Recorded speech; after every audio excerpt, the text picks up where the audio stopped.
Et si tu veux, je me l'ai fait livrer. Donc, il est venu chercher la McLaren et il a déposé la Ferrari. Et il y a la vidéo sur mon Insta. Et je réalise pas. Et bonjour à tous et bienvenue dans ce nouvel épisode de Bye Bye Patron, le podcast de l'immobilier, de la liberté et des gros billets. Et cette semaine, ça va être aussi des grosses cylindrées. Avant de démarrer, je m'appelle Thibaut, je suis investisseur immobilier depuis 2012, je crois, investisseur boursier, j'ai une grosse formation en finance, j'ai écrit 2 livres, un sur la négociation immobilière, un sur comment débuter en immobilier. Et avec mon associé, on a également un groupe où on accompagne des investisseurs pour réaliser des opérations toujours plus rentables. Et aujourd'hui, on accueille Marco. Marco, pourquoi j'ai tenu à l'inviter ? Parce qu'en fait, il a fait à l'échelle x10 ce que j'avais fait un peu inconsciemment, à savoir des achats, reventes de voitures et toujours monter en gamme. Donc il est parti à 18 ans d'une Twingo à crédit pour arriver avant 30 ans à une Ferrari 599 sans mettre d'apport. Donc voilà, que des achats, reventes, des échanges, des bons coups. Ça lui a pris 17 ou 18 échanges achat, revente ou échange, jusqu'à en arriver là. Mais voilà, c'est vraiment un parcours qui est très très atypique. Donc si vous adorez les voitures, ou si ça vous intéresse au moins de loin, et si vous aimez bien aussi faire plaisir à vos proches en leur faisant conduire des voitures, accéder à un monde, il en parle à un moment, quand on a des grosses voitures, c'est pas que pour frimer. Lui, il est commercial, et bien grâce à ça, il va aller dans par exemple des manifestations où il y a des grosses voitures, et de là, il va pouvoir rencontrer des personnes, par exemple des PDG, qui vont devenir des clients potentiels. Donc voilà, les voitures, parfois, c'est vu, alors on en parle souvent comme un passif, au mauvais sens du terme, si vous êtes comptable, vous savez très bien que c'est un actif, mais passif au sens de Robert Kiyosaki. Mais pour Marco, c'est vraiment quelque chose de profitable dans tous les sens du terme, donc que ce soit en termes d'argent, mais aussi en termes d'expérience, en termes d'échange avec ses proches, en termes d'échange avec sa communauté. Donc c'est vraiment tout un univers qui s'est créé par rapport justement à la voiture qu'on conduit. La voiture qu'on conduit, j'ai envie de dire quand même que ça peut en dire beaucoup sur nous. Donc parfois ça peut en dire beaucoup sur le fait que vous êtes déter, que vous voulez faire beaucoup d'argent en immobilier et que vous êtes prêt à rouler en punto comme notre amie Tania, en punto toute défoncée. Mais parfois avoir une belle voiture, ça peut vous apporter également des opportunités, des rencontres. Quand vous allez échanger les voitures, ça peut également vous créer du réseau. Et on va pouvoir faire un gros parallèle avec l'immobilier, parce que dans le monde des automobiles, il y a des choses comme dans l'immobilier, si on les fait bien, ça rapporte beaucoup, si on les fait mal, ça peut coûter beaucoup. Et il y a des dépenses, par exemple dans l'immobilier, si on repeint un appart au goût du jour, ça peut valoir beaucoup. Comme pour une voiture, si on fait une révision dans les temps qui peut pas être si cher que ça, forcément, après on va pouvoir beaucoup mieux vendre la voiture. Il y a des choses auxquelles il faut faire attention. En immobilier, parfois il y a des freins qui ne nous gênent pas trop, des inconvénients sur un appartement, mais en fait qui vont être très gênants à la revente. Je sais pas, admettons que les avions ils passent au-dessus de votre maison, pour les voitures c'est pareil. Il y a des choses, si vous y faites pas attention, peut-être que vous n'y êtes pas sensible, du type des packs d'options ou des jantes spécifiques. Quand vous êtes, peut-être que ça vous touche pas, mais à la revente ça va vous toucher, et donc c'est pour ça il faut faire tenir compte de ça dès le départ. Quand on achète un appartement, moi dès que j'achète un appartement, la seule vraie question que je me pose, c'est est-ce que c'est une bonne affaire ? Est-ce que je pourrais le revendre au moins, quoi qu'il arrive, le prix que je l'ai payé ? Et dans l'idéal, beaucoup plus. En plus, il y a les loyers qui peuvent rentrer. Pour les voitures, Marco, il va nous dire la même chose. L'essentiel, c'est de ne pas perdre d'argent. Voilà, avant de démarrer avec Marco, 2-3 petits points. L'épisode de la semaine dernière avec Romain, il a super cartonné. Donc, je suis super content. On a eu le meilleur départ qu'on ait jamais eu en fait pour un podcast en termes d'écoute. Merci à Nils et David pour leurs avis sur Apple Podcast. Merci à toutes les personnes qui m'ont mis un avis sur Apple Podcast ou Spotify. J'ai plus de 130 notes sur Spotify, 89 notes sur Apple Podcast. N'hésitez pas à les imiter. Et si vous voulez échanger avec nous sur divers sujets, vous pouvez nous rejoindre sur Telegram, le lien est dans la description, et sur le groupe Telegram, je lance des sujets et on échange dessus. Donc par exemple, il y a pas mal de personnes qui sont membres de ce groupe Telegram qui montrent leur projet d'investissement immobilier, qui donnent tous les chiffres, la ville, combien ça rapporte, quand ils ont acheté. Donc c'est très intéressant. Souvent dans les podcasts, les personnes qui ont beaucoup de biens, ils vont pas forcément dire les villes parce que c'est un peu leur coin à champignons, on va dire. Alors que là, on présente souvent c'est un projet, c'est pas tout le patrimoine des personnes, mais au moins on voit dans cette ville, on peut avoir une renta de temps si on a acheté il y a si peu de temps.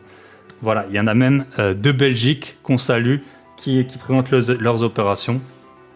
Si un jour il y a un Suisse, quelqu'un des DomTom ou même de n'importe quel autre pays qui veut présenter un projet, ça me ferait super plaisir. Vous le savez, j'adore voyager, j'adore la planète entière. J'aime tout le monde de toute façon. Et donc, vous pouvez partager vos investissements, que ce soit à côté de chez vous ou au bout du monde. Et enfin, merci pour les partages en story de Imoloc Invest. On a eu pas mal de partages dernièrement. Libre dans mes baskets. Il y a eu aussi, David, hein, comme toujours, qu'on salue, qui a partagé. Technophile également. En plus, c'est un pote de Romain. Et voilà, merci à tous ceux qui ont aussi commenté avec mes livres. J'ai vu qu'il y a des personnes qui m'ont tagué ou qui m'ont envoyé des DM avec mes livres, donc je suis très content. J'en vois pas mal en ce moment des livres, hein, plusieurs par jour. Voilà, on va bientôt atteindre les 1000 livres vendus. Si ça vous chauffe, je vais peut-être même faire une petite formation mais pas cher, hein, sur les livres. Donc, comment écrire un livre et comment ça peut être un bon complément de revenu. Vous n'allez pas vivre des livres, sauf si vous vous consacrez pendant un an à écrire, mais ça peut faire quelques centaines d'euros par mois. Si ça vous intéresse, vous pouvez m'écrire et puis de toute façon, c'est très probable que je sortirai une toute petite formation pas chère, pas à 600 000 euros avec le CPF, sur comment écrire des livres, comment poster les livres, comment trouver un sujet, etc. Voilà, je vous souhaite une très bonne écoute. On se retrouve de l'autre côté avec Marco.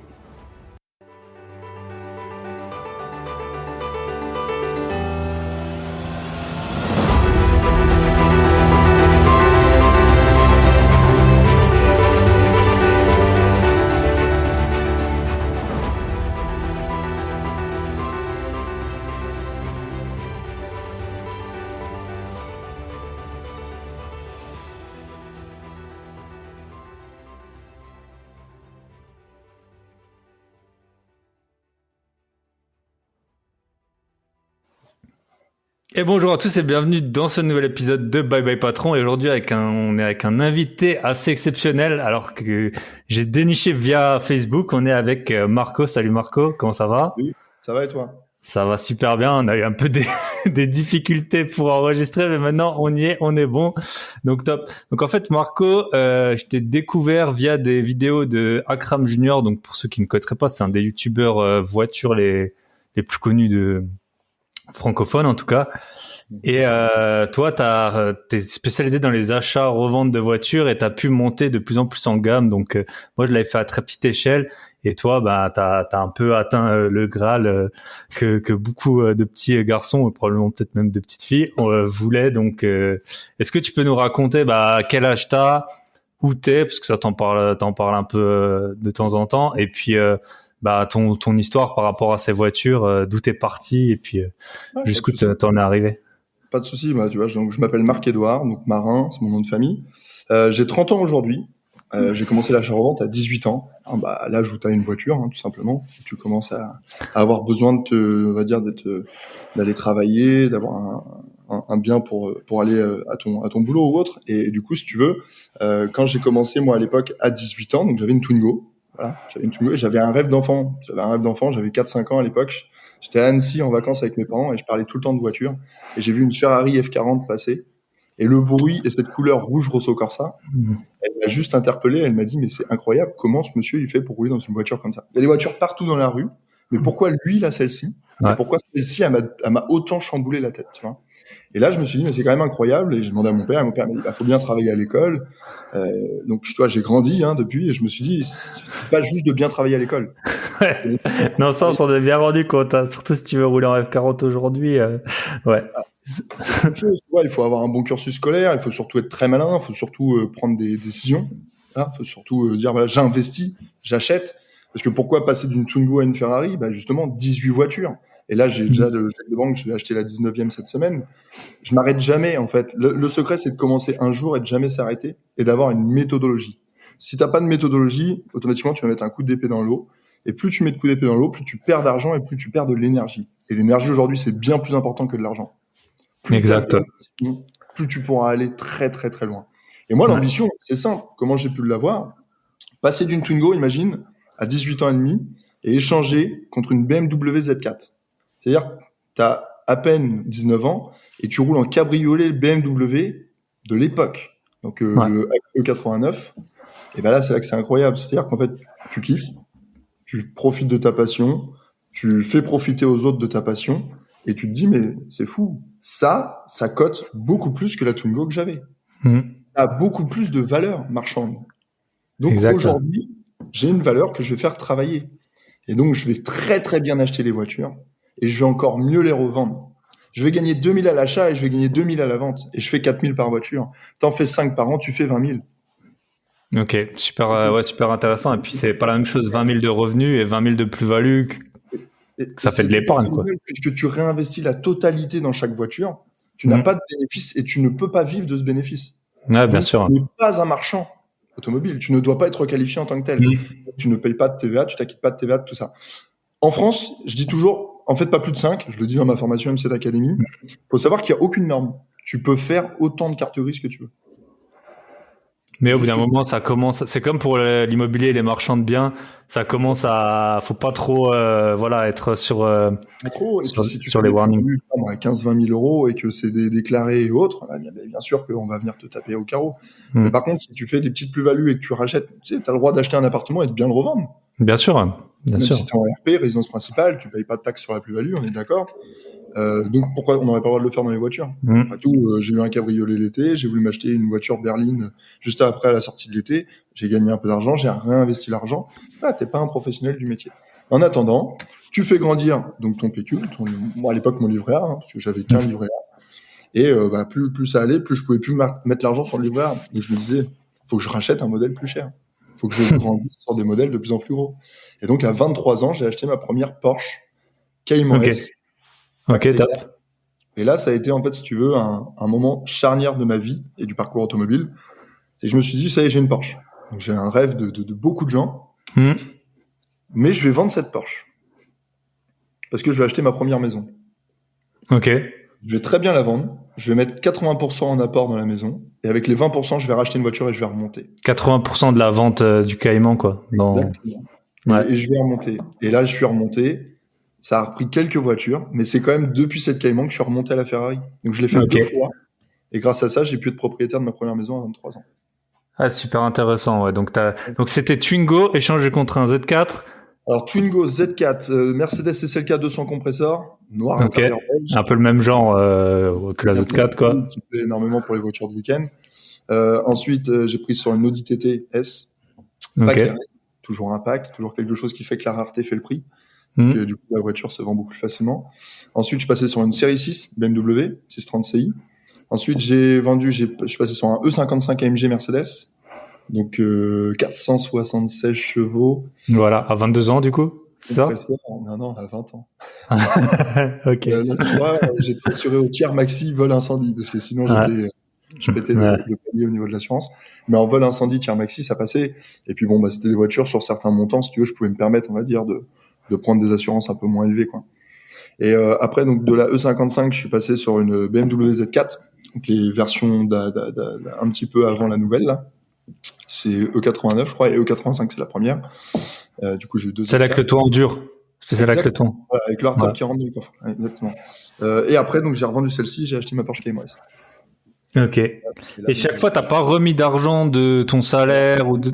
Le plus que j'ai pu remettre, c'était entre 1000 et 2000 euros.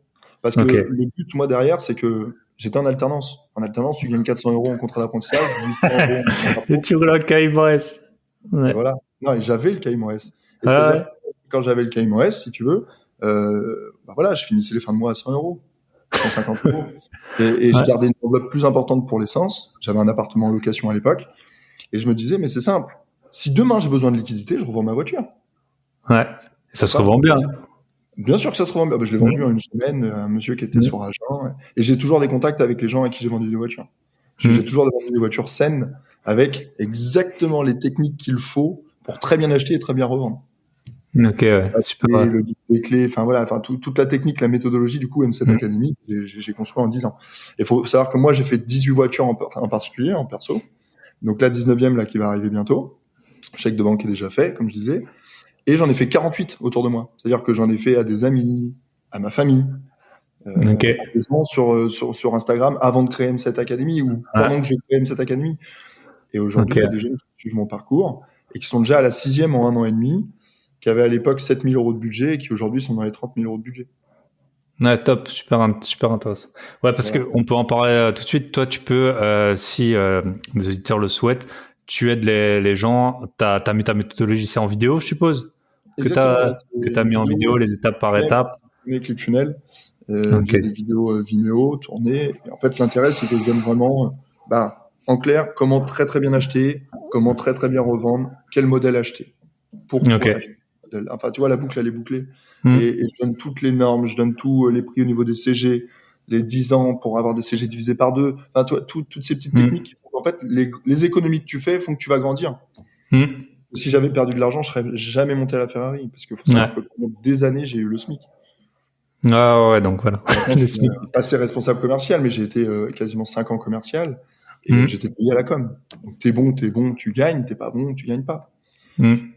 Super intéressant. Et quand tu étais commercial, tu avais une voiture de fonction, parce que si tu te pointes au début, j'avais un scooter, un 500 cm3. Mon patron aimait pas trop. Il m'avait pris une Clio 4, 2 places.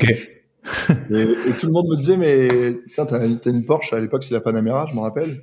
Il me disait, ça serait pas drôle de te retrouver en Clio la semaine. Je disais, non, enfin, c'est un autre monde. Enfin, voilà, la semaine, je travaille, je suis dans ma voiture, on va dire, pour aller bosser, avec ma boîte méca. Voilà. Et puis le week-end, justement, je kiffe encore plus le fait de monter dans la belle Porsche. Et puis je sais pourquoi je travaille.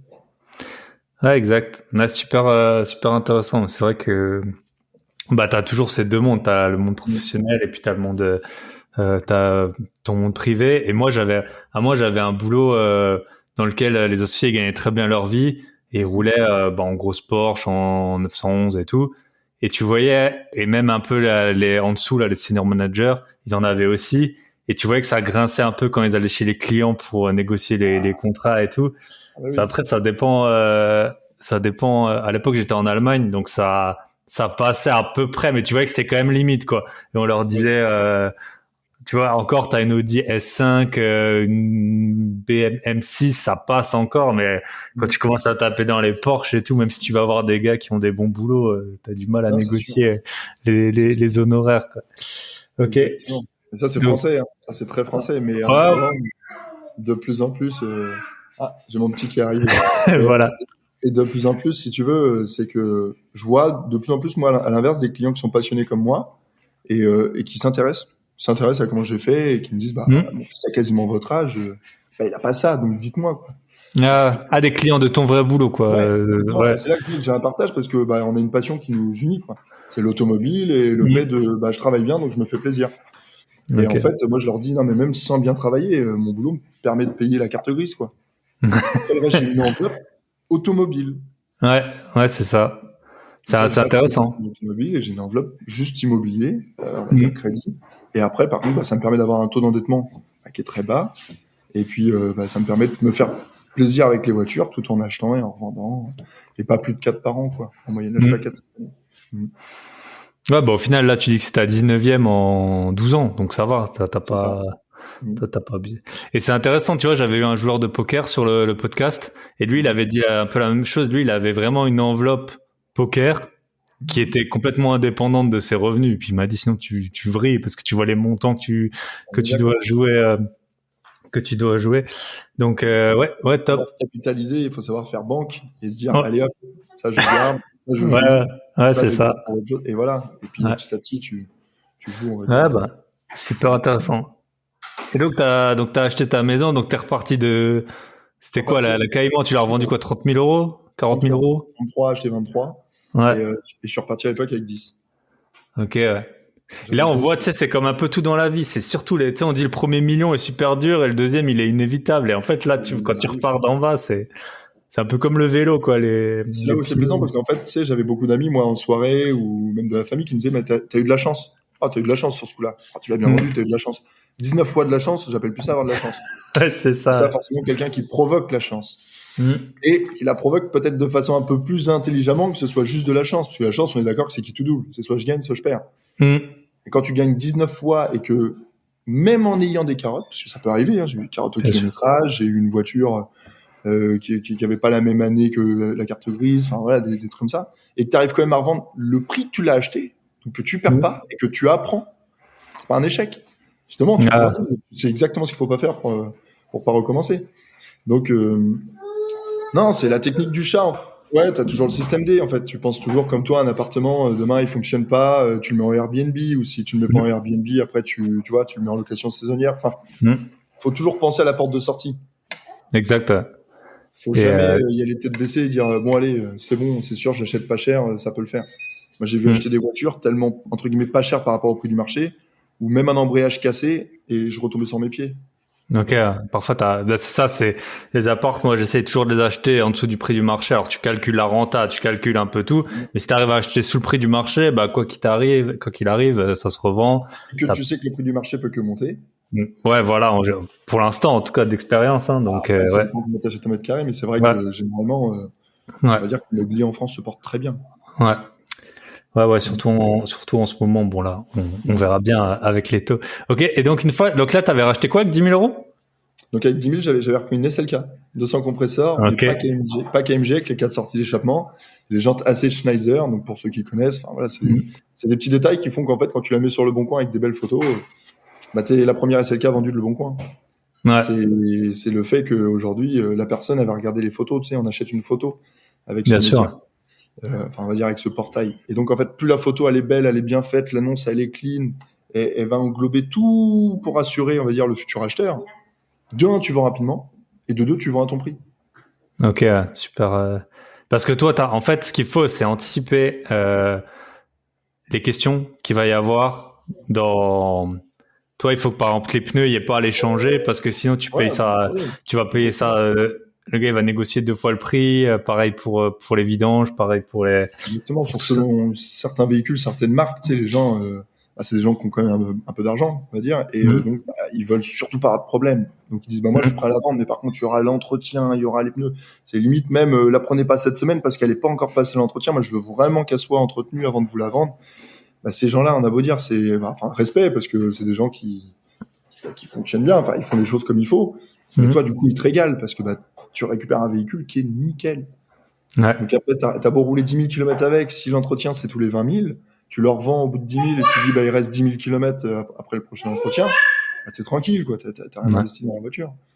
Et puis, c'est exactement ce que moi, tu peux pas défoncer les pneus, donc tu te retrouves avec une voiture qui est très fiable, que t'as connue pendant 10 000 km et que tu peux te permettre de te dire je vends un bon produit. Et est-ce que t'as un avis, tu vois, moi, à la base, je suis originaire d'Alsace, on a des usines Peugeot. Ma première voiture, c'était une Peugeot 306 et j'avais trop aimé cette voiture et tout.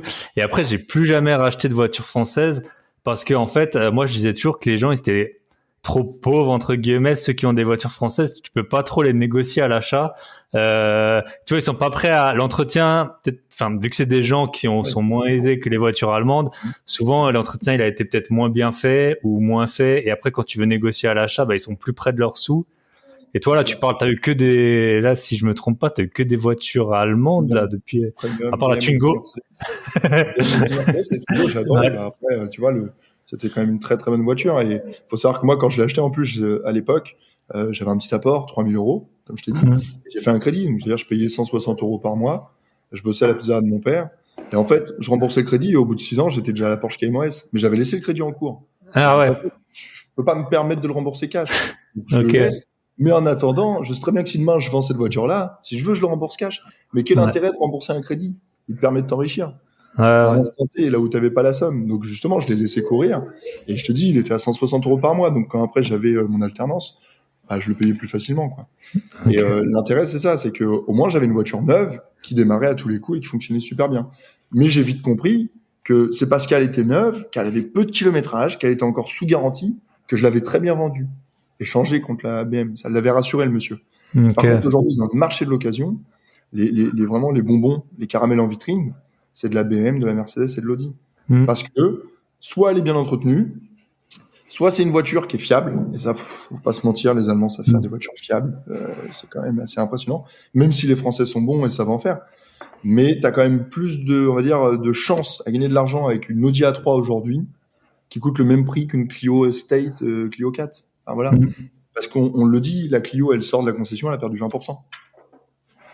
Ouais, non, super. On le dit, si tu l'as pris en gris Daytona, avec les jantes rotor, avec... Non mais tu vois, et toutes ces petites options qui font que de toute façon, quand tu vas sortir de la concession, le jour où tu la revendras, tu seras quasiment la seule de Le Bon Coin à l'avoir. Avec le kilométrage que tu auras dessus, bah, automatiquement, tu vendras beaucoup plus facilement ton Audi. C'est indéniable. Ok. Mais il y a un marché aussi sur la française. Moi, je connais des garages qui font des françaises. Ouais, bien sûr. 1000, 10 000 euros, si tu veux. Voilà. Ouais, c'est ça. Après, c'est aussi temps, argent. Parce que vendre une voiture 20% plus cher que tu l'as payée, bah, c'est mieux si tu l'as payé 30 000 balles que si tu l'as payé 5 000 balles, quoi. Enfin, ça fait pas ça fait pas le même effet, quoi. Exactement. Ok, top. Donc là, on en était à un SLK. Ouais, donc je suis reparti au SLK, donc 200 compresseurs. Ensuite, je l'ai revendu. Ce SLK, je l'ai très très bien revendu, je m'en rappelle. J'avais vendu à un monsieur sur Bordeaux. Et du coup, si tu veux, bah, comme j'ai bien revendu, je suis passé après sur un Audi Q7. J'avais un projet à l'époque d'agrandissement de famille ou autre. Et donc j'avais dit, bah, pourquoi pas prendre un Q7. Ça reste, on va dire, un 4x4 familial, mais qui cote peut-être plus qu'un espace. Enfin, voilà. Après, bien sûr. là, je trouvais ça plus sexy. Enfin voilà, après les couleurs, hein, comme on dit. Et si tu veux, ce Q7, bah, je l'ai super bien vendu. Et j'avais acheté une CLS 63 AMG. Et là, c'était assez impressionnant parce que je l'avais acheté même moins cher que le Q7. Et j'étais reparti sur un V8. Et en fait, rapidement, après, j'ai aimé les moteurs. Enfin, rapidement, j'ai aimé le fait d'avoir un V8, une sonorité, avoir... Parce que le Q7, c'était un diesel, je pense. C'était un moteur diesel. 3 litres V6, 240 chevaux, pour ceux qui connaissent. C'est celui qui se vend le mieux, clairement. La seule erreur que j'avais fait avec le Q7, c'est que j'avais acheté un 5 places. Il faut savoir qu'un Q7, normalement, c'est un 7 places. Et si possible, avec attelage. Si tu trouves un Q7 7 places avec attelage, t'as la pépite des Q7. Ok. Si tu prends un Q7 5 places, bah, normalement, non. Les gens, ils se disent, bah, autant acheter un Q5. Même plus grand et haute. Il faut savoir qu'à la base, voilà, le Q7, c'est mieux de l'acheter avec les deux petits sièges que tu peux remettre derrière, un petit peu avant le coffre. Donc, tu vois, c'est des choses qui m'ont fait apprendre. Parce que ça, bien sûr. J'ai mis 3 semaines à le vendre à cause de ça. J'ai perdu des acheteurs. Parce que je l'avais pas forcément mis dans l'annonce. Et les gens me disaient, mais c'est un 7 places ou un 5 places? Puis ils me le prenaient pas. Et donc, bon, j'ai dit, bah, si un jour je reprends un Q7, ça peut arriver, bah, j'essaierai de trouver un 7 places. Super mais en attendant, le Q7, et après, je me suis fait plaisir. J'avais mon boulot de commercial, et ça, on va dire que ça se lançait de mieux en mieux. Et j'avais investi, je crois que j'avais mis 2 ou 3 000 euros de plus. J'avais pris une RS6. Ok, top. Audi RS6 C6, donc le V10 de la Lamborghini, Gallardo, retouché un petit peu. Et placé à l'éthanol, j'avais mis en stage 2, 700 chevaux. Et là, j'avais un modèle qui était waouh, incroyable. Et ils ont tapé les lois, au-dessus de 30 chevaux fiscaux, tu payais 500 euros par cheval fiscal en plus. Ok. Et elle avait combien de chevaux? Elle avait 51 chevaux fiscaux. Donc, ok. Je me tapais 8 000 euros de malus, plus 2 300 euros de CG. Donc là, c'était la galère. C'était quasiment, je perds la moitié de la somme de la voiture, quoi. Elle coûtait 25 000. Je disais, je vais mettre ça à la poubelle. Alors qu'avec ça, moi, je sais très bien que je pouvais racheter une voiture et remonter, tu vois. C'était inconcevable. Je l'ai remis en vente sur Le Bon Coin 2 semaines après, une fois qu'ils ont lancé la loi.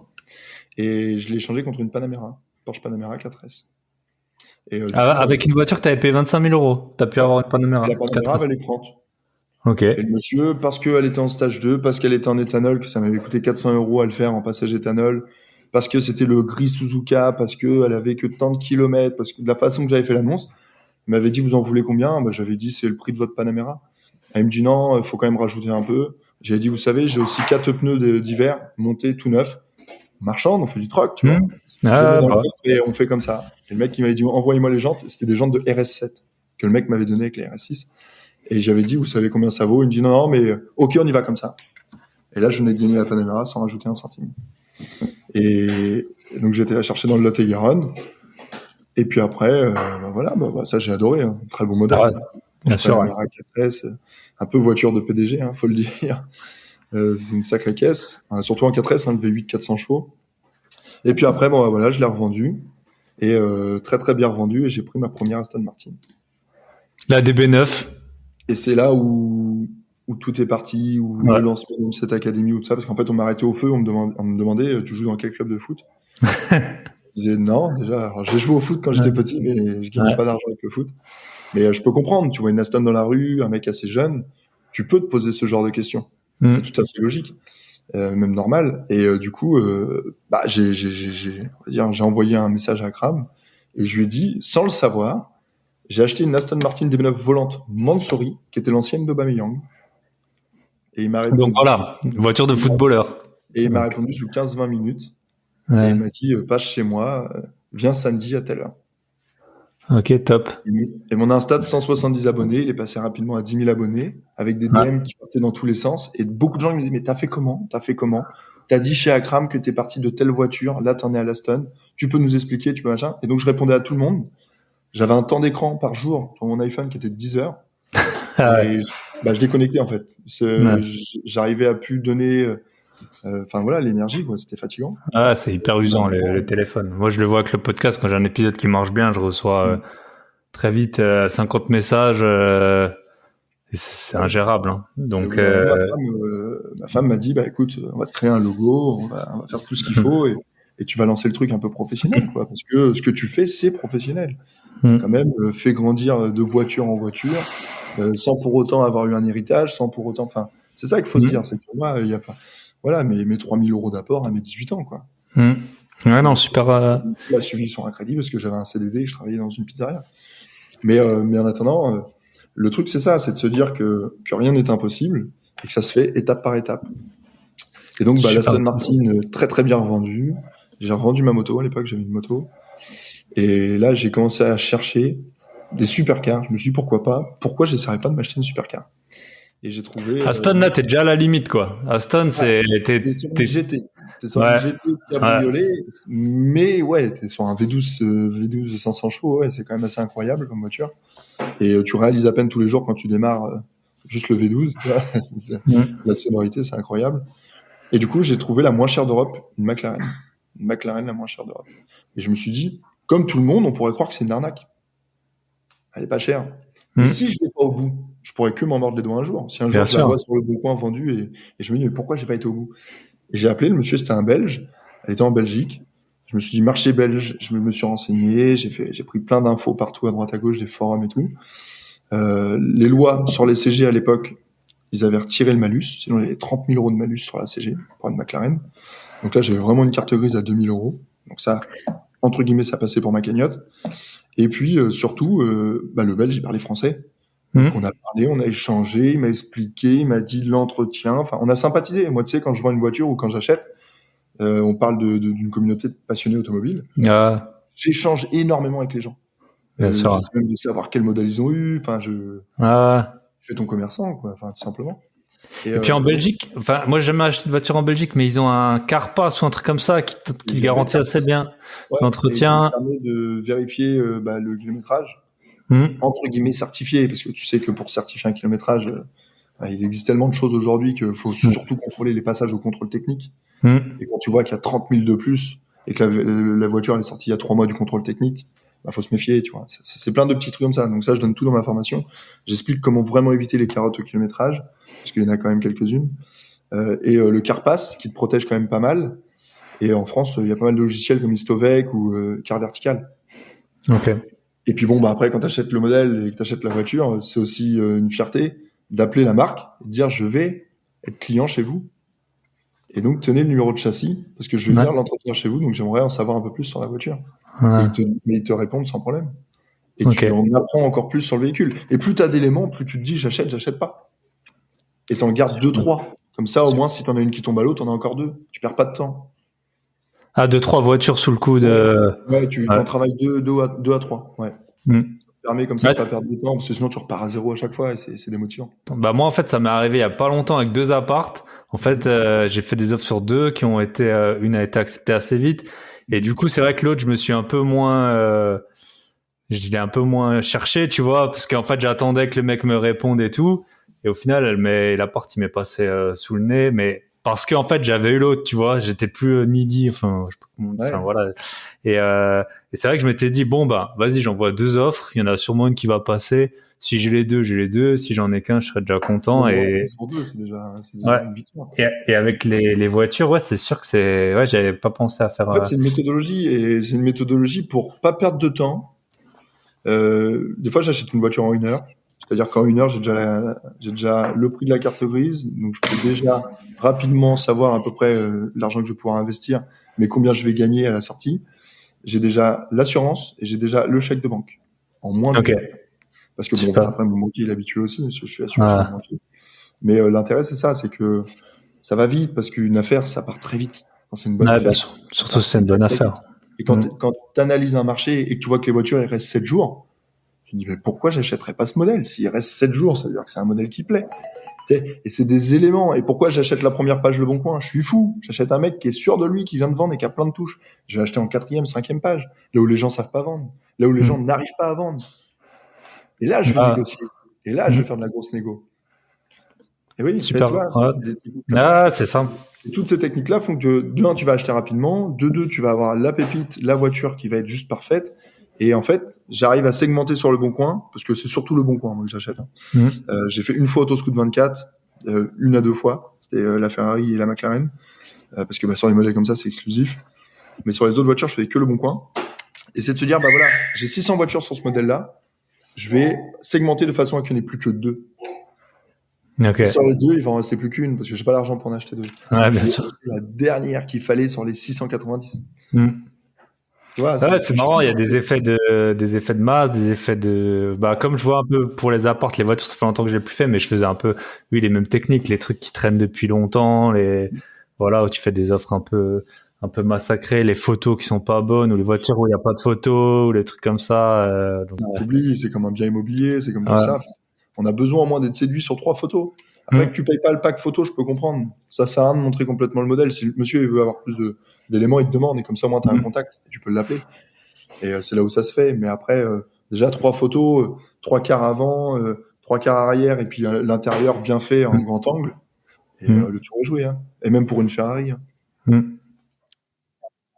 Pas besoin d'en faire. Ok. Et ben là, on arrive bientôt donc après la McLaren. Donc c'était une MP4 12C que t'avais. MP4 12C, donc 625 chevaux biturbo pour 1270 kilos, parce que celle-là, c'était une pack MSO avec les jantes magnésium, coque safety coque complète, intérieur carbone. Enfin, là, t'étais dans un modèle qui était à peine une voiture. Enfin, même quand moi je l'ai sorti, je me suis dit, mais quelque part, je suis content d'avoir pu monter à cette voiture-là à l'âge que j'ai aujourd'hui. Ouais. Parce que ça va peut-être m'éviter un gros accident. Parce que en fait, c'est très dangereux comme voiture. Et tu vois, dans la vie, ce qui arrive, c'est des fois, c'est peut-être le destin, quoi. Il y a peut-être une raison. Mais en attendant, ouais, non, c'est des voitures qui sont très dangereuses et je comprends pourquoi, malheureusement, il y a beaucoup de propriétaires qui les mettent sur le côté. C'est très technique. Faut quand même, c'est du pilotage, hein, c'est même plus de la conduite. Et c'est des voitures où, par contre, le gros plaisir, c'est que, quand tu les sors, c'est des pouces en l'air, c'est des gens qui prennent en photo quand ils te doublent sur l'autoroute. Enfin, c'est, quand bien même t'aimes pas être vu ou pris en photo, tu sens que tu transmets une émotion. Ouais, bien sûr. Tu transmets des sourires, tu vois, c'est fort quand même de se dire c'est moi qui fais ça. Enfin, c'est quand même sympa. Et quand tu la récupères genre quand t'es garé et que tu la revois, t'es tout content. Tu te dis putain, ça c'est. Après, surtout que les portes sur celle-ci, il fallait caresser la portière en dessous sur 15 cm Ok. pour ouvrir la portière élytre. Et après, la portière, elle s'est développée en mode élytre, quoi, en fait. Et c'est incroyable. Enfin, tu sens que c'est des voitures. Les constructeurs qui font des voitures comme ça, ils font rêver les gens. Ouais, bien sûr. Et le rêve est accessible. Il suffit juste de se lancer après et de se dire voilà, je travaille, j'ai une petite somme d'argent, je l'investis correctement dans la bourse, dans les crédits, dans l'automobile. Il faut faire un peu de tout. Il faut faire un peu de tout après tout. Ah, bien sûr. Il faut se faire plaisir intelligemment sans perdre. Le but, c'est de pas perdre. Clairement, c'est surtout ça. Je dis le moins bon des moins bons, il peut gagner minimum 1000 € avec ma formation. Ok. Et ça, c'était une voiture qui valait combien à peu près? Donc la McLaren, alors estimée cote Argus 95, je l'avais acheté 70. Ah ouais, donc ça fait un sacré. Aussi qu'on était en plein Covid, il y a personne qui sortait. J'ai été la chercher en Belgique, j'ai dû faire le PCR. PCR pour la MP4. Ouais. Bah ouais, mais tu vois là, je m'en fichais complètement d'aller faire le PCR, tu vois. Tu m'étonnes, c'est clair. Voilà. Au contraire, j'y vais, il y a pas de souci. Et le monsieur il me dit moi, vous êtes le premier à venir. Vous me faites le virement bancaire avant, parce que je veux avoir les fonds sur mon compte avant, donc j'ai contrôlé le SIRET, j'ai regardé la société, les avis Google, savoir si c'était une société qui pesait et qui était quand même bien vue et tout. C'était un garage, en fait. Ah ouais, c'était un garage. Ouais. Et ils vendent des super belles voitures, ce monsieur. Autosalon GT, il s'appelle. Et monsieur Zabara. Et ils vendent des très très belles voitures depuis des années. Et c'est quelqu'un de super sympa et d'accessible. Et putain, si je l'avais pas appelé à l'époque, Bah, après tout, tu sais, j'étais monté avec les Porsche et puis à l'Aston Martin et tout. Je dis, et pourquoi pas une McLaren? Et de la McLaren, Ouais. pourquoi pas une Ferrari? Et peut-être qu'un jour, pourquoi pas une Bugatti? J'en Ouais. suis pas là, c'est pas mon rêve non plus. Mais je me dis qu'en montant un jour, bah forcément, il n'y a pas de Mm. raison. Et la McLaren, ouais, non. J'ai même eu la chance d'aller faire un entretien chez McLaren à Paris, parce que je l'ai très bien négocié, elle était à 80. Je l'ai baissé à 75, puis avec l'entretien qu'il y avait à faire, je l'ai baissé à 70. Parce que je lui ai dit, moi, j'ai pas beaucoup d'argent, donc s'il faut que je l'entretienne, je me suis renseigné, le prix c'est à peu près ça. Et donc chez McLaren, j'ai été reçu nickel, quoi, parce que je venais de faire la vidéo chez Akram. Ah ouais, en Et donc plus. ils m'ont dit, non mais on a vu votre vidéo, et en plus on a des gens, bah, du coup, qui nous ont appelés pour faire des essais de McLaren. Vous avez sûrement donné envie à certaines personnes Ah ouais, bah tu m'étonnes. à essayer une McLaren, tu vois, plutôt qu'une Ferrari. Il y en a pas mal qui me demandaient, moi aussi, sur Instagram. J'hésite entre une 458 Italia ou une MP4 12C. Bah, je disais, moi, la MP4, c'est ça. J'ai jamais eu la 458, mais en attendant, la MP4, c'est ça, et j'en suis hyper content. Et l'intérêt, bah, quand j'ai fait mon entretien chez McLaren, déjà, faut savoir qu'un entretien chez McLaren à l'année, petit entretien, 1300 € pour une voiture de ce standing. Ouais, ça va encore, hein. Ça, si tu compares à chez Audi, voilà, ça. Grosse révision, 2003-2500. Entre 2300 et 2500. Donc j'ai fait la grosse révision, vu que j'avais négocié 5. Ouais. J'ai fait la grosse révision, et bah, quand je l'ai vendu, même pas 1000 km après, avec révision faite à Paris, avec le carnet d'entretien full McLaren, Ouais. avec le double des clés, avec tout ça, elle avait beau avoir 87 000 km. C'est beaucoup pour une McLaren, hein. Normalement, pour cette Bien année-là, sûr. elle aurait dû avoir 47 000.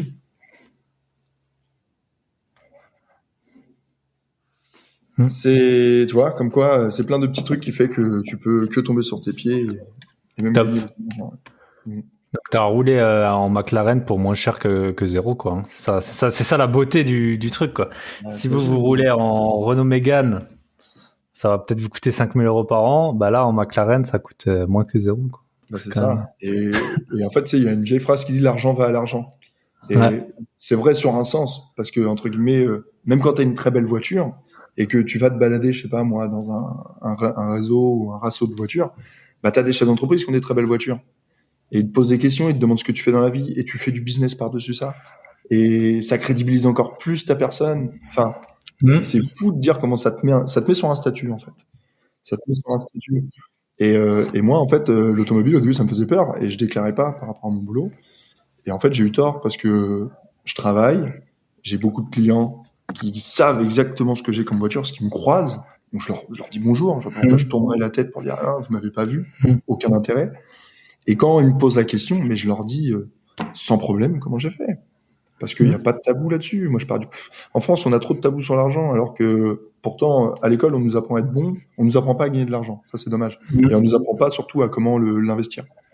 Alors que finalement, on est tous pareils. On veut tous avoir la retraite rapidement, ou se faire plaisir, ou s'acheter des beaux jouets comme je peux faire. Alors, bah, clairement, ceux qui peuvent te le dire, bah, c'est ceux qui l'ont fait. Et moi, plein de fois, quand j'étais petit, je disais, ah, elle est magnifique votre voiture, monsieur, et tout. Et le mec, il me disait, bah, faut bien travailler à l'école. Bah, j'ai fait une licence, je me suis pas arrêté non plus au bac. Et quand j'ai eu ma licence, à l'époque, je me disais, non, faut pas juste bien travailler. Ouais, il y a d'autres. Oui. J'ai lu un livre, là, il y a pas longtemps, et il parlait de ça, il disait, quand tu croises un jeune qui a 25 ans, qui roule en Lambo, tu te dis pas qu'il sort même de Harvard, quoi. Tu te dis que le gars, bah, soit il est footballeur, soit il est dealer, soit il est, voilà, il y a pas de métier. Ni des critiques à dealer, mais il faut savoir que quand t'es dealer, tu te promènes pas en Lambo, ou alors t'as vraiment pas peur. Ouais. Tu en voiture tranquille. C'est ça. Et moi, je leur disais, écoutez, en tout cas, vous pouvez penser ce que vous voulez de moi, mais moi, je me balade la tête haute dans la rue et j'ai pas peur de me retourner quand on m'appelle. Ouais, bien sûr. Bah ouais, parce que bien sûr que ça m'est arrivé d'avoir des contrôles, hein. Quand t'as 28 ans et que tu déclares une Ferrari, bien sûr que t'as un appel du service des impôts. Et tu montres le certificat de cession et ils te disent, bon, bah ok, pas de souci. Et donc après la McLaren, t'as tout de suite eu la Ferrari? En fait, dès que j'ai eu la McLaren et qu'il a commencé donc à avoir beaucoup de kilomètres et que je me suis dit bon bah le but voilà, j'ai essayé, j'ai vu ce que ça donnait et j'ai un rêve dans ma vie, c'était ma Ferrari avant mes 30 ans et ça je le dis depuis que j'ai 16-17 ans. Bah je me suis dit c'est simple, pourquoi tu tentes pas? T'as un beau produit, propose des échanges contre des Ferrari. J'ai eu échange contre Ferrari F430 60e anniversaire, j'ai eu échange contre Ferrari California cabriolet, c'est la 4 places, V8. Ah ouais, je vois. Et j'ai eu un échange un mec, et là c'est incroyable, une noire intérieure beige. tout ce que je kiffe dans l'automobile. Une noire, intérieur clair. Et quand j'ai vu la photo, bah, tu sais, direct, toi, je suis tombé sous le charme. Et je me suis dit, mais c'est celle-là. Et le mec, il me dit, bon, bah, j'ai regardé votre McLaren. C'était un garage, hein. Il me dit, j'ai regardé votre McLaren, elle est estimée à 95 000 euros avec ce kilométrage-là. Moi, je vais pas vous mentir, elle est pas pour un client, elle est pour moi. Donc, le patron du garage, qui avait 35 ans, il dit, elle est pour moi parce que j'ai toujours voulu une McLaren et ce modèle-là en particulier avec le noir comme elle est, le paquet vaisseau. Ouais. Il était charmé, j'avais plus qu'à jouer. Mais je voulais la Ferrari. Mais bon, si tu montres trop que tu veux, tu n'as plus parce que le mec, il se dit, c'est moi qui vais jouer. Donc là, je dis, je reste sur la réserve. Je dis, voilà, attendez, moi déjà, je voulais pas un échange, je voulais de la trésorerie parce que j'ai un projet immobilier. Et bon, moi, le pire, c'est qu'en plus, votre Ferrari, elle a quand même un peu de kilomètres, 70 000. Là, c'est à 599. Exactement. Elle avait, moi, 80 000. Je dis, bon, on est quasiment raccord, on va dire, sur les kilomètres. Mais je dis, par contre, moi, je rajoute pas d'argent. Si je prends votre Ferrari, c'est parce que vous aimez ma McLaren et en fait, voilà, j'ai envie de réaliser votre rêve. Et puis moi, à l'inverse, vu que j'ai jamais eu une Ferrari, bah, ça me ferait plaisir d'en avoir une. Et je dis, bah, c'est simple. Le mec, il me dit, bah, réfléchissez, en tout cas, 5 000, elle est à vous et tout. Je dis, moi, on fait mieux. Ce week-end, la McLaren, elle est à vous et je vous laisse 1 heure. Par contre, c'est clé à clé. Donc, clé à clé, pas de rajout. Et là, je dis, par contre, je raccroche parce que je travaille et j'ai beaucoup de clients qui attendent mes appels. C'est marrant, c'est comme négocier un appart. Hein, il y a beaucoup de similarités. Clairement. Ouais. Et là, le mec, il me dit, OK. Et 1 heure après, il me rappelle. Et c'est à peine si j'avais une larme aux yeux parce que, mon grand-père, il est décédé un petit peu avant que j'ai la McLaren. Et je lui disais toujours, un jour, je roulerai en Ferrari. Et tu vois, là, il y a un truc qui dans ma tête, je me suis dit, ça y est, je l'ai fait. Et quand je me l'ai fait livrer en Normandie, donc j'habite sur Le Havre, hein, j'ai pas peur de le dire, puisque c'est la ville où je travaille et c'est la ville où... Mais c'est même ton pseudo, LH7. LH7, Le Havre, voilà, et LH7 pour mon chiffre fétiche qui me suit partout. Et si tu veux, je me l'ai fait livrer, donc il est venu chercher la McLaren et il a déposé la Ferrari. Et il y a la vidéo sur mon Insta. Et je réalise pas, enfin voilà. Tu m'étonnes. En plus, c'est une 504 pour ceux qui savent. Enfin, je sais plus maintenant. Ça fait longtemps que j'ai plus suivi, mais longtemps les Ferrari, t'avais en gros un V8 et un 12 cylindres, et t'avais les V8 qui étaient moins chers. Donc genre, c'était à peu près la même époque, les 430 et les 599. Hein, exactement. Si je dis pas de bêtises. C'était une GTB, voilà. Grande Tourisme Berlinetta. Donc GT parce que tu touches quasiment la roue arrière quand t'es assis quasiment sur les roues. Et B pour Berlinetta parce que 2 places. Et si tu veux, le V12, mais c'est une cathédrale. Enfin, j'ai fait une vidéo avec Jessica Popina, si tu connais. Non, je connais pas, non.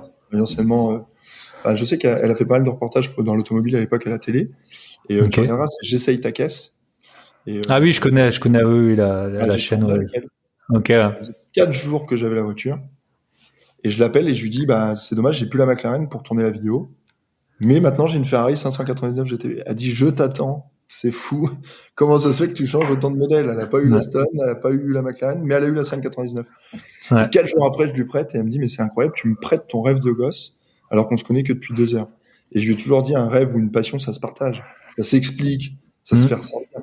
Et j'ai passé un super moment avec elle parce qu'elle s'y connaît énormément. Elle avait été voir la construction à l'époque de la voiture en Italie, aux usines Ferrari. Donc elle la connaissait à la perfection.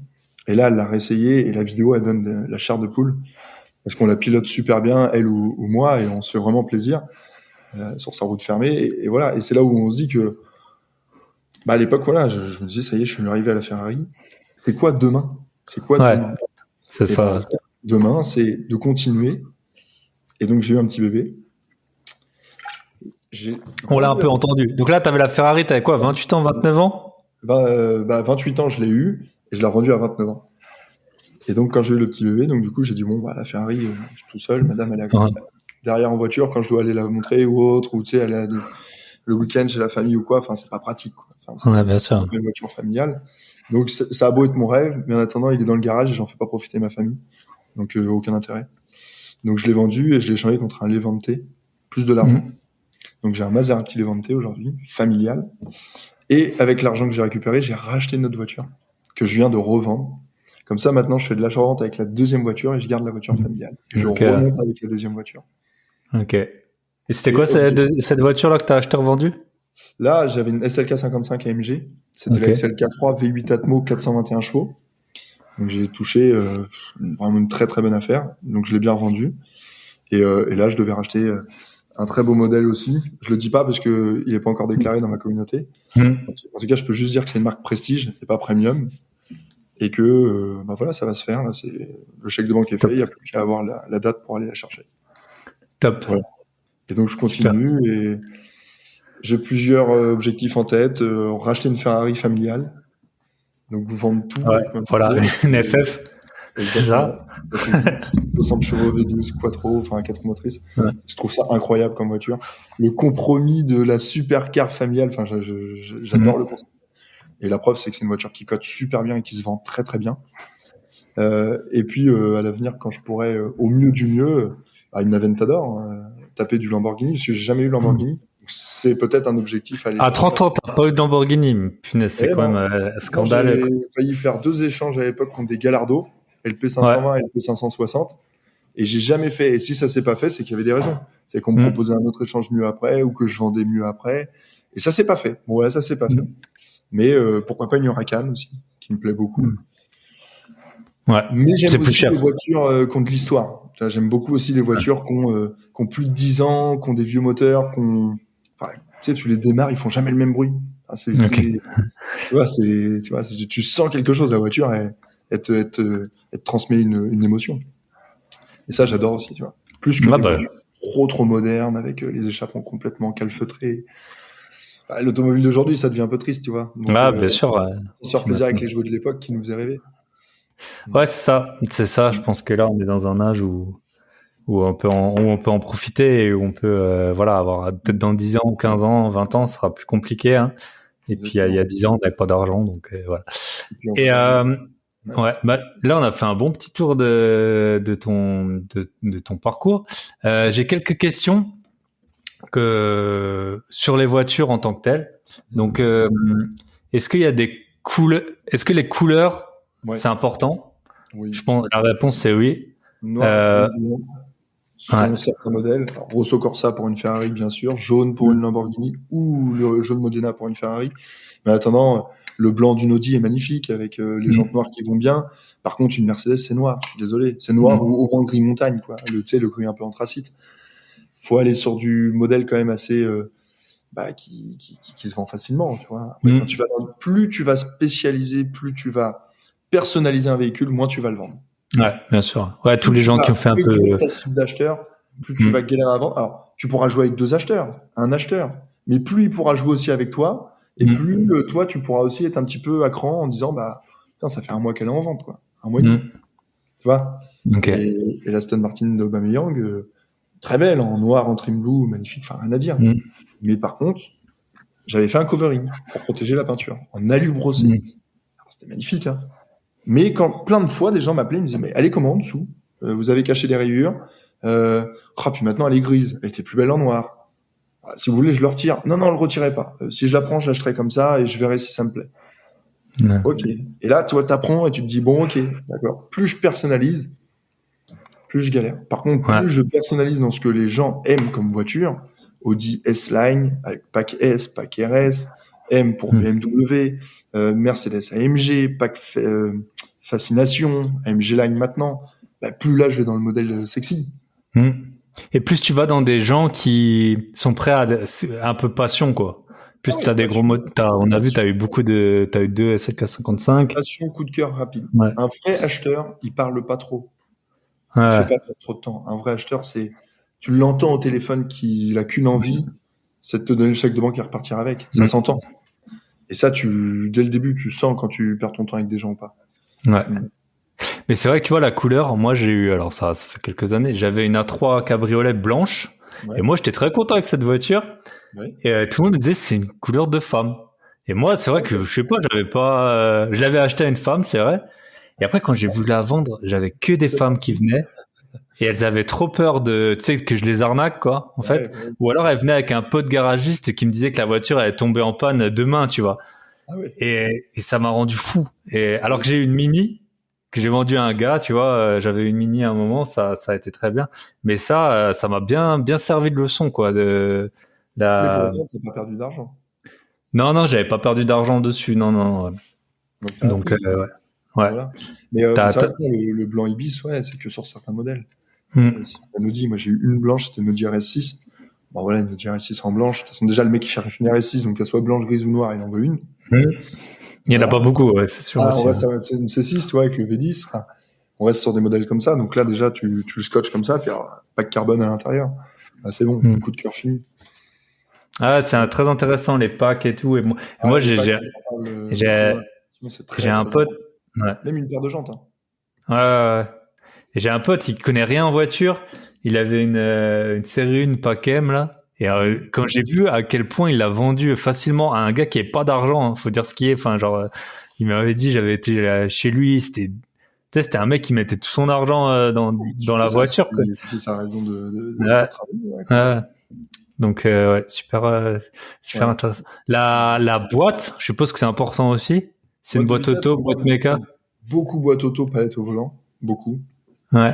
Sur certains modèles, enfin voilà, c'est des voitures de week-end, donc faut se faire plaisir avec des palettes, avec les autres voitures justement de la semaine. Et puis sur certains modèles, non, des Porsche, c'est boîte méca. C'est le puriste là, il en raffole. Et t'as certains modèles parce que c'est des boîtes méca. Je pense aujourd'hui la Audi R8 V10 en boîte méca, c'est une pépite. Tu l'achètes, tu mets un voile, tu la démarres 200 km par mois, tu la laisses dans ton garage, tu vas faire des milliers d'euros avec cette voiture. C'est incroyable la cote de cette voiture. En V10, boîte méca. Alors si tu peux la choper en Spider, là t'as la pépite. Et là j'en trouve à 65. Mais j'en suis sûr que dans 1 an, 2 ans, elles seront à 80. Pas en dessous. Pas en dessous. Et j'ai plein de modèles comme ça en tête. Hein. Mais bon, après, bon, voilà. Et j'ai plusieurs fourchettes aussi. Hein. C'est-à-dire que j'ai aidé des jeunes qui avaient 4 000 euros d'apport. Enfin, 4 000 euros pour se lancer. Ah. Et ouais, c'est ça, c'est forcément les... je les ai achetés, je leur faisais acheter une Audi A3 2.8 150 chevaux. S-Line, sympathique, avec le moins de kilométrage possible de Le Bon Coin. Et puis, il y a des 1 000 euros de plus, 2 000 euros de plus, puis remonter sur un pack, et puis ils ont refait, puis ils sont remontés à 10, 15, et puis tu grimpes, quoi, petit à petit. C'est encore plus plaisant de commencer comme ça, parce qu'au moins tu sais comment tu fais. Ouais. Ça tombe pas tout cuit comme ça, enfin voilà. Moi, je faisais des tableaux Excel, tu vois, sur les annonces, puis après, chercher la cote. Enfin, après, au bout d'un moment, t'as l'œil, hein, donc tu regardes, enfin, tu connais un peu les chiffres et tout. Donc après, je prenais les 10 bagnoles que j'avais retenues. Souvent, moi, je voulais, par exemple, j'aime bien rouler en cab, j'ai plusieurs cabs. Ouais. Et donc, je prenais tous les cabs que je trouvais qui avaient l'air sous-cotés. Après, je cherchais la cote. Après, je faisais un tableau, tu vois, et après, je regardais dans l'autre sens si c'était vraiment... parce que parfois, la cote, tu vois, ça veut tout et rien dire, quoi. Et donc, ça veut rien dire. C'est des véhicules, on appelle, ils se vendent hors cote. Ouais. Je prends aujourd'hui n'importe quel modèle, une RS6, C6, C7, ça se vend hors cote. Un Aston Martin Vantage ou des B9 volantes ou des B9, ça se vend hors cote. Beaucoup de Ferrari se vendent hors cote. Mais quand je te dis hors cote, la cote, t'affiches même pas de cote, c'est 50 000 et puis les gens ils vendent 80 000. Parce et à l'inverse, t'as aussi pour les vieilles voitures, parfois c'est l'inverse aussi. Ouais, et ça faut se méfier aussi. Par contre, les Youngtimers, les futurs collectors, 25 ans et qui vont passer à 30 ans et donc plaque collection avec les assurances collection, enfin tout ce qui va avec, la plaque noire et l'argenté, là il y a des sacrés coups à faire. Hein. Je pense à Peugeot 205 GTI, je pense à les 306 de l'époque, les S16 là, tout ça. Les S16, là il y a des bons coups à faire, des très bons coups à faire. Ok. Et les Youngtimers, ça c'est les placements de demain, comme je les appelle dans ma formation. Ça, c'est indéniable. Ok. Et j'ai j'ai plein de questions, mais j'essaie de faire des podcasts d'1 heure à peu près. Est-ce que, moi j'ai jamais acheté des voitures genre des McLaren. Tu les achètes forcément dans un garage, non? Ouais, c'est des modèles comme ça, oui. Il faut au moins une garantie de 6 mois dessus, moteur boîte pont, et qui englobe, et il faut regarder le montant couvert. Parce que t'as des fois, moi j'ai vu des assurances, même une fois sur une Ferrari, le mec il m'envoie l'assurance, je mets montant couvert 4 000 euros. Je dis 4 000 euros, monsieur, la boîte à casse, vous pensez vraiment que c'est 4 000? Je dis, vous avez fait ça pour payer moins cher la garantie. Je dis, non, quitte à me couvrir, quitte à payer une garantie, mettez une garantie qui va avec, quoi. Faites pas ça, quoi. Et donc, faut vraiment regarder ça. Et quand tu achètes des gros modèles avec certaines sommes, certains montants, de toute façon, tu tombes rarement chez un particulier. Parce que de un, t'as peur de te faire voler, le particulier a peur de se faire voler une grosse somme, ou a peur que le mec vienne chez lui et regarde ce qu'il y a autour, ou il a peur de se faire homejacker ou carjacker quand il va aller le jour de la vente. Enfin, tu sais, il y a aussi tout ça qui rentre en ligne de compte. Ah, bien sûr. Donc finalement, voilà. Et moi, un truc qui me fait un peu peur, c'est si le mec, il commence à rouler comme un fou, tu vois. Bon, après, tu peux le calmer et tout, mais c'est aussi un truc... Ils viennent se faire plaisir à essayer un modèle gratuitement. Et puis, Ouais. ils font n'importe quoi quand ils montent dedans et tout. Et ça doit se ressentir au téléphone, ça doit se ressentir à... Des fois, moi, je fais des FaceTime avec les gens. Hein. Sur certains modèles, la Ferrari ou la McLaren, je les voyais en visu avant. Hein. Vous me montrez le moteur, vous le démarrez, je veux voir, machin, je veux le numéro de châssis, je contrôlais tout sur la voiture. Une fois que tout était nickel, j'allais plus loin. Mais c'est des étapes. Et tu perds une des étapes et tu prends un risque. C'est ça. Eh oui, comme dans l'IMO, hein. Tu perds une des étapes, tu perds un risque. Hein. Tu prends un risque. Ok. Et pour les revendre, donc là, on a vu, tu as échangé quand même ta McLaren, tu l'avais échangé, mais c'était avec un garage. Ouais, exactement, un pro. Ouais. Mais il l'avait acheté pour lui en particulier, donc c'était un garage, mais tu vois, c'était un jeune qui s'est acheté pour 35 ans, il l'a acheté pour lui au Luxembourg. Ok.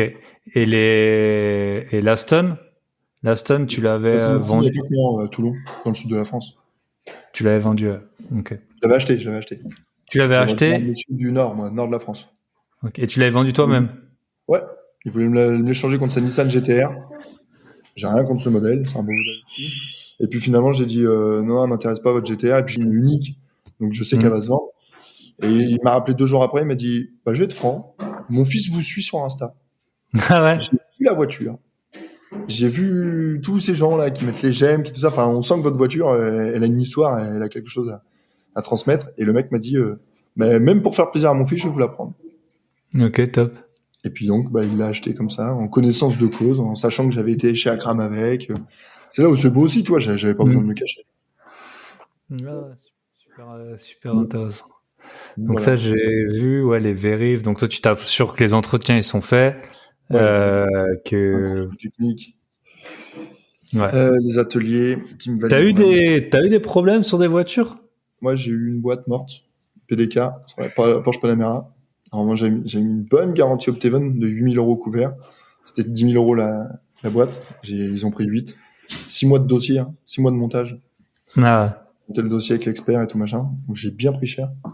À l'époque, j'avais ma moto, donc je roulais en moto. Et puis, une fois que le dossier s'est monté, j'ai dit, voilà. J'ai pris une voiture avec une boîte de vitesse qui avait pas été révisée chez Porsche. Voilà. Donc le mec, il avait pas la valise Porsche, il a pas placé les huiles comme il fallait dans les différents étages de la boîte PDK, parce que c'est 2 étages, on m'avait expliqué. Et il y a pas la même température en fonction de là où elle va. Donc elle avait été mal faite, puis quand ils ont vidé l'huile, il y avait de la limaille. Donc ça a tourné un peu comme ça, sans huile, et puis elle était morte.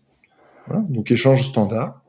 Par contre, après, quand toi, t'as une boîte neuve qui t'a pris 8000 et que t'as une voiture avec ce kilométrage-là, les options que t'as, l'intérieur beige, était magnifique la Panamera, et une boîte neuve avec la facture Porsche de 10 000 €, là, tu gagnes de l'argent.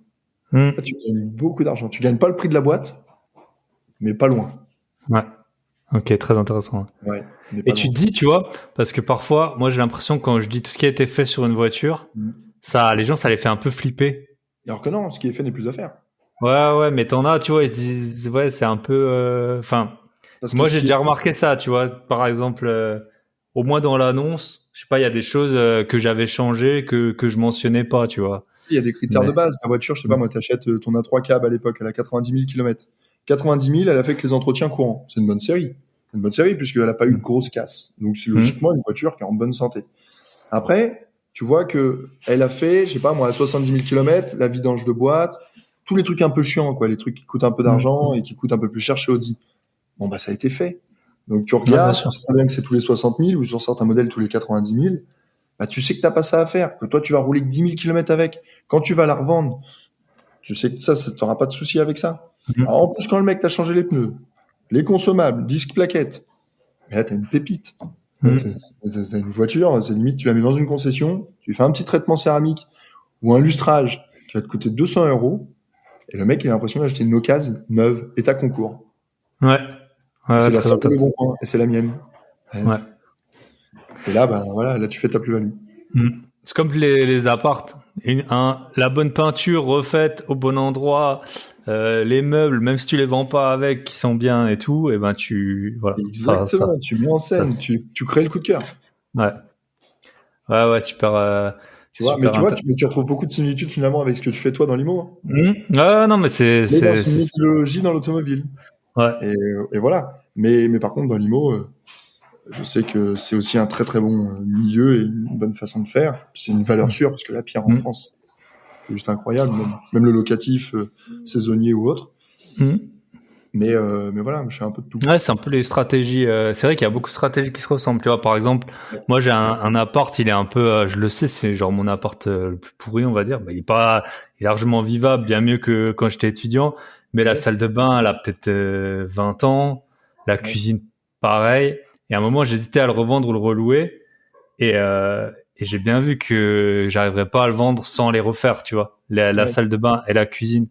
Et sinon, oui, mais tu baissais beaucoup trop le prix. Donc voilà, c'est ça. Beaucoup plus que. Voilà, moi je vais connaître un mec qui va me faire ça bien à un prix, je sais pas, X, tu vois, 10 000 balles, admettons. Et ben, parce que sinon, il faudrait le vendre peut-être 20 ou 25 000 balles de moins que. Et ça, moi, je le dis même dans mon métier et à mes clients et tout. Je dis, vous avez chez moi un investissement ou une dépense? Et j'attends qu'ils me répondent. Ils me disent, si vous êtes encore là aujourd'hui, c'est que c'est un investissement. Je dis, c'est ce qu'on fait dans la vie pour avancer, il faut investir. Mais si vous dépensez, c'est plus compliqué. Dépenser, c'est du plaisir. Et par contre, tôt ou tard, il faut aussi savoir investir. Ah, bien sûr. Parce que ça part très vite. Et puis, c'est pas quand on n'a plus qu'il faut se dire, bon, faut que je remonte. C'est ça, c'est beaucoup plus dur, hein. C'est pas que je remonte avec 1 euro, quoi. Enfin, voilà. Même si tu commences à 20 000 ou à 4 000, c'est pas pareil, hein, pour les voitures. Donc, ok, top. Bah, écoute, je pense qu'on a fait un. Vas-y. Ouais. Non, mais pas de souci, je te coupe pas. Non, c'est que, on a fait un tour global. Après, là, j'ai beaucoup dit aujourd'hui le pourquoi. C'est-à-dire pourquoi faire, pourquoi machin. Et après, il y a le comment. Et le comment, c'est aussi le comment avec des techniques un peu plus précises, puissantes, et puis surtout la méthodologie, cette règle d'or avec une technique qui est très très huilée et qui a fonctionné avec des jeunes qui ont 18 ans. Et ça, je suis fier de le dire parce que c'est des jeunes qui étaient en alternance aussi avec 400 euros, donc je revois mon parcours. Et comme ils commencent avec rapidement des trucs qui leur permettent de pas avoir les arnaques et pas faire d'erreurs, ils montent à une vitesse.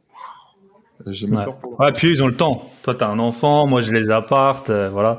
Les gosses, ils ont la niaque, ils ont l'envie de dire regarde, moi, je vais prouver à mes potes que je sais faire. Il y a ça aussi, moi, ce qui m'a passionné et qui a fait que ça a marché, c'est que à chaque fois que je ramène une voiture, j'allais la montrer à mes parents. Ouais, bien sûr. Une fierté, c'est regardez. Alors, j'ai peut-être pas à l'époque, à 19 ans, 20 ans, j'ai peut-être pas d'immobilier, mais à mon âge, j'arrive à acheter ça, quoi. Et viens, papa, je t'emmène faire un tour. Et tiens, conduis là. Et je vais sourire comme ça, et tu vois, ça te motive, quoi. C'est un moteur. Et donc ça c'est important. Et puis aussi montrer à mes grands-parents qui, depuis des années, je leur dis, je roulerai en Ferrari. Mais tu sais, pour ça, ils me disaient, c'est tout le mal que je te souhaite. Tout le mal que je te souhaite, Marco. Après tout, il y en a qui en roulent avec des Ferrari. Bah bien sûr, pourquoi pas nous? Pourquoi pas nous? Et en fait, il l'a pas vu, ou il l'a vu d'ailleurs, mais en attendant, ma grand-mère il avait vu quand même le chemin, quoi. Oui, bien sûr qu'il a vu le chemin. Il est monté dans la Aston Martin. Et ça, déjà, à l'époque, il m'a regardé, il m'a dit, mais est-ce que tu te rends compte de ce que tu me ramènes dans mon garage? L'âge que ça, est-ce que tu me ramènes dans ton garage? Parce qu'il adorait les voitures. Il me dit, est-ce que tu te rends compte, là, aujourd'hui, est-ce que tu réalises? Et quand ton grand-père, il parle comme ça, et tu sais qu'il t'a élevé, éduqué, tout ça, machin, tu te dis, ouais, je réalise carrément, ouais. J'ai fait quelque chose. Ouais, tu vois. Et voilà, ça fait vibrer, et je m'arrêterai jamais pour ça, tu vois. Ah, c'est super intéressant. C'est vrai que moi, j'ai eu, on en parlait, je crois qu'on en a pas reparlé, mais j'avais une Porsche Boxster S, donc c'était pas du tout une Aston, une McLaren, mais j'avais un cousin qui avait genre 18 ans ou 20 ans, il venait d'avoir le permis, je lui avais fait conduire. Ma grand-mère, pareil, elle l'avait vu, j'étais arrivé chez mon père avec, elle m'avait fait presque un clin d'œil avec le pouce comme ça. Et puis, mon père, je lui avais prêté aussi quelques heures, donc pour les gens qui disent oui, les voitures, voilà, ça tisse des liens, forcément. Et pour finir, et je finirai là-dessus parce que je trouve que c'est un état d'esprit, une façon de vivre aussi. Quand tu as une passion qui est l'automobile ou même la moto, tu sais, quand tu es plus jeune, 14 ans, 15 ans, l'argent que ça coûte, tu mets pas l'argent dans des conneries comme la drogue ou l'alcool. Non, mais vraiment. Et cette passion, en fait, elle va tellement te monter haut. Moi, j'ai des amis qui font du cross, motocross, ça coûte un peu de sous.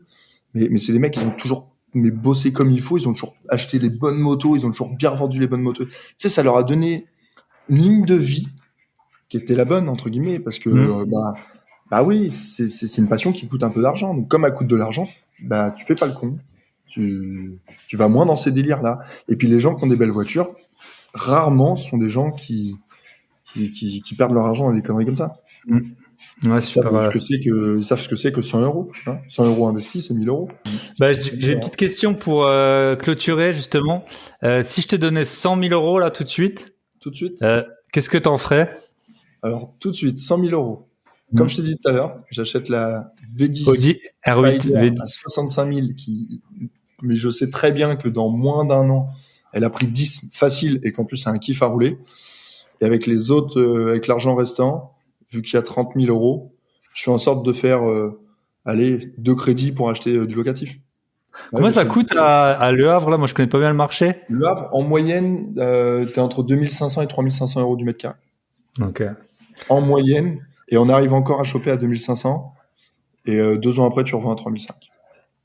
Ben voilà, surtout si tu as fait ce qu'il fallait comme pour les voitures pour que ce soit bien, que tu pris. Bah c'est pareil, hein, tu peux avoir le bon emplacement, le truc que les gens ils ont pas vu comme un pack quoi, tu vois, comme Le bon emplacement, la maison où tu sais très bien où elle est géolocalisée, tu sais très bien ce qui va arriver dans les avenues, enfin tu vois, une zone d'activité à côté qui va arriver dans quelques années, qui va ramener du pouvoir d'achat, qui va ramener des travailleurs, donc que la ville du coup elle va grandir. C'est plein de petits trucs. Tu regardes ça, tu t'intéresses à ça, tu te dis bah ma maison je l'achète pas cher. Parce que demain là, je suis la périphérie du Havre, ça va devenir beaucoup plus cher, c'est normal. Il y a de plus en plus de gens qui vont chercher à acheter. Plus il y a de gens qui cherchent à acheter, moins il y a d'offres. Moins il y a plus d'offres, les prix. plus c'est cher. Ouais. Mais c'est marrant. Hein. Ouais. L'offre est la Bah, tu vois, c'était vraiment pour ça que j'ai fait le parallèle. Moi, je racontais vite fait quand j'étais étudiant à Strasbourg, c'est une ville de vélo. Donc, j'achetais dans des villes, à l'époque, j'avais ma Peugeot 306, je pouvais mettre 3 vélos dedans. J'achetais dans les villes, tu vois, à 50 bornes où personne roulait à vélo. Après, je les vendais plus cher. Après, avec ça, j'achetais des consoles, des téléphones. Puis après, je suis arrivé sur les voitures. Et bon, maintenant, j'ai les apparts. C'est vrai que les apparts, ça prend beaucoup de temps. Donc, là, ça fait presque, ouais. Je pense que tu prépares bien ta retraite, quoi, voilà. Et ouais, puis, voilà, non, et ça tourne, et puis oui. Le locatif, moi, pour en faire un petit peu, je le dis, c'est un métier. C'est vraiment un métier. Ouais, l'automobile, c'est une passion que j'ai, enfin, voilà, que on peut en faire un métier. On peut ouvrir un garage même avec ma formation. Il y a des gens qui l'ont fait. Et j'ai eu des témoignages là-dessus. Mais par contre, l'immobilier, ça prend du temps. Hein. Ça prend du temps. Moi, des fois, on m'appelle pour un chauffe-eau qui marche plus. Enfin, voilà, hop, un mail, t'es pas là. Le mec, il vient 1 heure, 2 heures. C'est du stress. Tu perds le locataire, boum. Le mois d'après, t'es obligé de toi de payer entre guillemets le loyer. Ça se mesure tout ça. Bien sûr que tu peux mesurer les risques. Mais en attendant, je pars du principe quand même que l'immobilier, faut y être. Et le jour où t'en as 10, ouais, je pense que t'es marchand de biens, hein, tout simplement. T'es rentier. Hein. Enfin, en tout cas, 10, surtout quand ils sont payés. Ouais, c'est ça. Voilà. Ouais. Bon, c'est comme tout, enfin voilà, on investit. Hein, et puis, à force de capitaliser, bah, tu toucheras les rentes. Et puis, tu te diras, bah, à l'époque, j'ai fait le bon choix. Voilà. Même si l'argent fait pas tout. Hein, l'argent, on est d'accord, elle achète des plaisirs. Le bonheur, il s'achète pas. Le bonheur, c'est une famille, c'est un enfant, c'est ce qu'on vit avec nos parents, c'est tout ça, qui sont en bonne santé.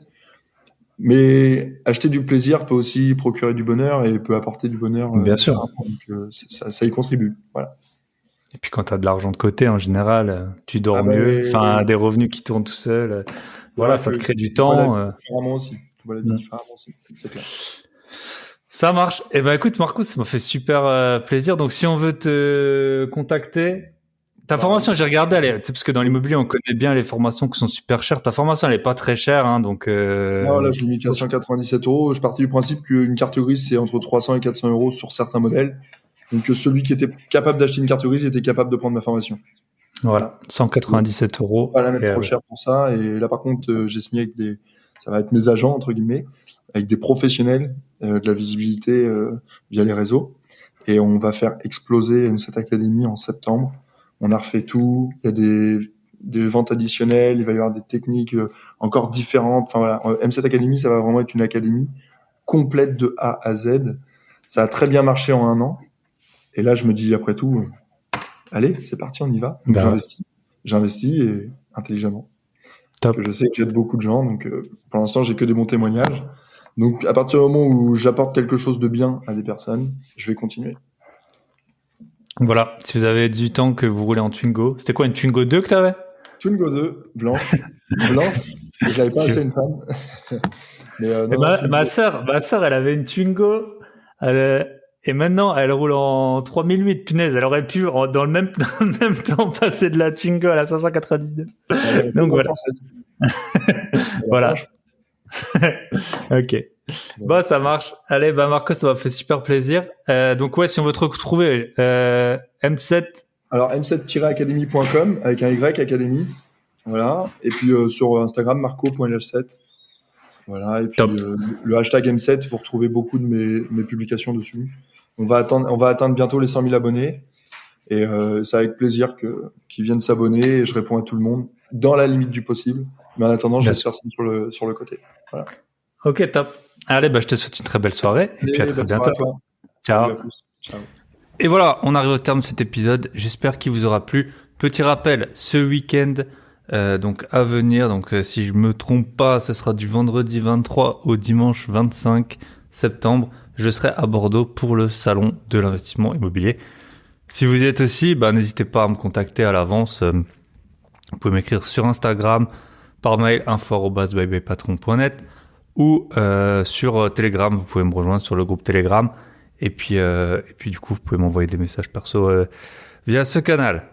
Comme toujours, pensez à partager, écouter encore et toujours, partager et à noter le podcast sur Apple Podcast ou Spotify, ou si vous écoutez sur YouTube, à mettre un petit commentaire et à vous abonner. Je vous souhaite une très bonne semaine, que vous soyez en Clio ou en Ferrari. J'espère que cet épisode vous aura plu. Et la semaine prochaine, je sais pas si je vous dis déjà ce qu'on va faire. Je sais pas si je vous dis peut-être que je vais vous faire l'épisode On m'envoie les huissiers, mais c'est pas encore certain. Allez, bonne semaine à tous. Bye bye.